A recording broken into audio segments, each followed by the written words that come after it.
ಸ್ನೇಹಿತರೆ, ಈ ದಿನ ಜಿಲ್ಲಾ ಆಸ್ಪತ್ರೆ ಮೈದಾನದಲ್ಲಿ ಮಳೆಯಿಂದ ಆದಂಥ ಅವಾಂತರ ಅಂತಂದರೆ ಸುಮಾರು ಒಂದು 20 ಕಾರುಗಳು ಎಲ್ಲ ಮರದಡಿಯಲ್ಲಿ ಸಿಲುಕಿದ್ದಾವೆ.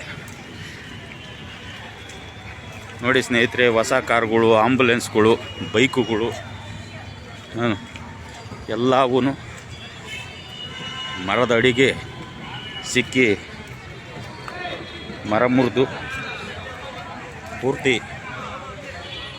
ಅವಾಂತರವನ್ನು ಕೇವಲ 10 ನಿಮಿಷದ ಮಳೆಯಲ್ಲಿ ಎಲ್ಲ ಅವಾಂತರಗಳು ಸೃಷ್ಟಿಯಾಗಿವೆ. ನೋಡಿ ಸ್ನೇಹಿತರೆ, ಎಷ್ಟು ಬೈಕುಗಳು, ಎಷ್ಟು ಹಾಗೆಯೇ ಶ್ರೀ ಆರ್ಯನ್ ಸ್ಕೂಲ್ ಮೇಲ್ಛಾವಣಿ ಹಾರಿ ಬಂದು ಜೆ.ಸಿ. ರಸ್ತೆಗೆ ಬಿದ್ದಿದೆ. ಹಾಗೆ ಕರೆಂಟಿ ಕಂಬಗಳು ಸಹ ಎಲ್ಲ ಮುರಿದು ಬಿದ್ದಿವೆ. ಇದು ಕೇವಲ 10 ನಿಮಿಷದಲ್ಲಿ ನಡೆದಂತಹ ಮಳೆಯ ಅವಾಂತರ.